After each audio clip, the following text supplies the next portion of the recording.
Local 4 News starts now with a breaking news alert. After over 10 hours of deliberations, a verdict came down. We find the defendant guilty of involuntary manslaughter. Jennifer Crumbley found guilty on all 4 counts of involuntary manslaughter in what has now become a landmark ruling for an unprecedented case.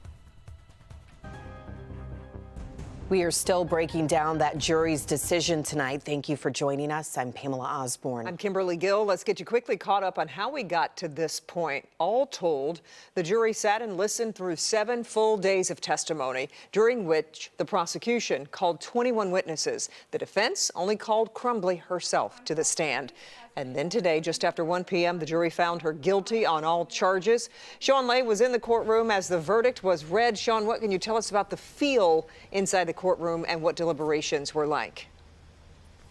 Intense field deliberations taking yesterday and today. Had a feeling after lunch today we would hear one way or the other if they were going to continue into the afternoon or come back with a verdict. Came right back with a verdict. Now, juries do not have to speak to the media or publicly after any of these trials, but the foreperson of this jury did speak with us, and she talked about the deciding factor in this case. It was very difficult. It wasn't an easy decision.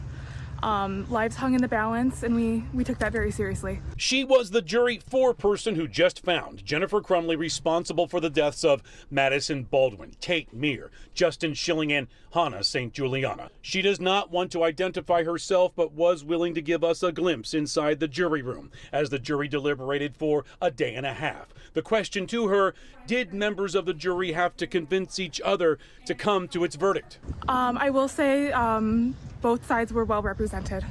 Oh, okay.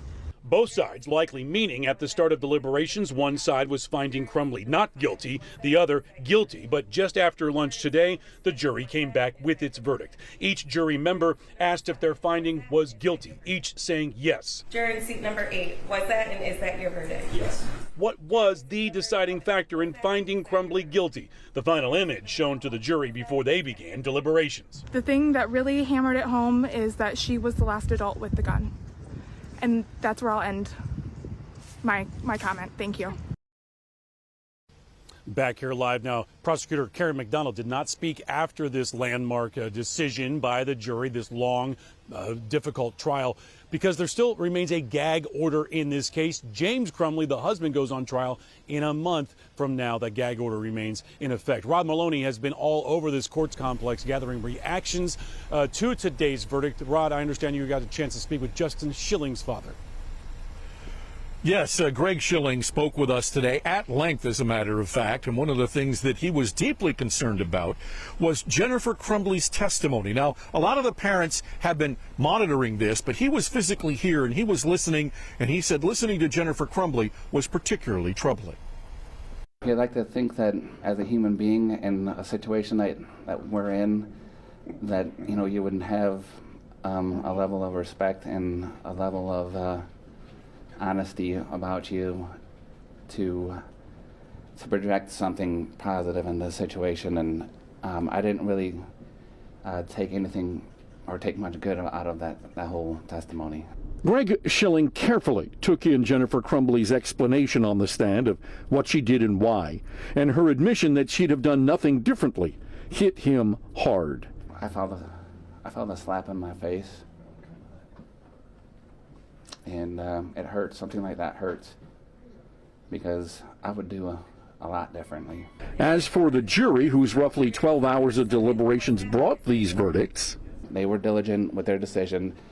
They know and they understand the gravity of the situation, and they know the importance of this case, and the fact that they came out with the verdict that they did, it shows that the people have spoken and the people are tired of the uncertainty of every day. And as he said all along, he thinks of his son Justin every day and spoke of him as he wrapped up his remarks. He loved life and he deserved to live it. And so he says now he will be watching closely the James Crumbley trial. He also thinks that there should be some problem or some prosecution of Oxford school administrators who were involved with the meeting in this case.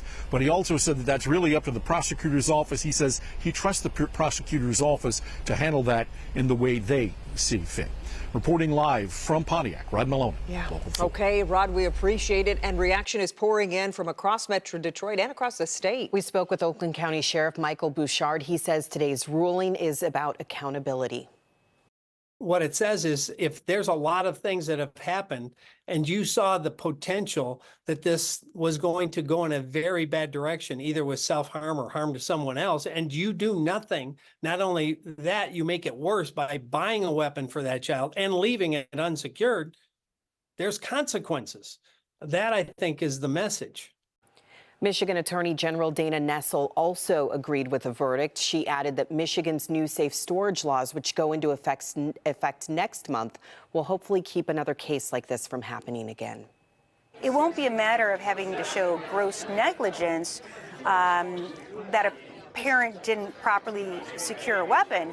It's strict liability, meaning you have to secure that weapon when there are minors that reside in the household or that, frequently visit the household.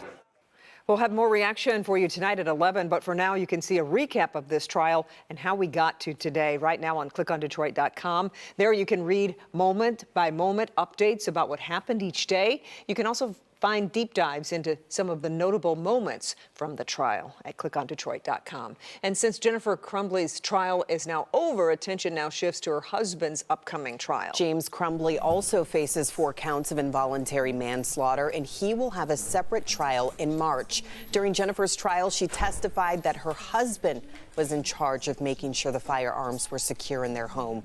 We'll see if that is touched on again in that trial. The trial will start with jury selection, which could take a few days.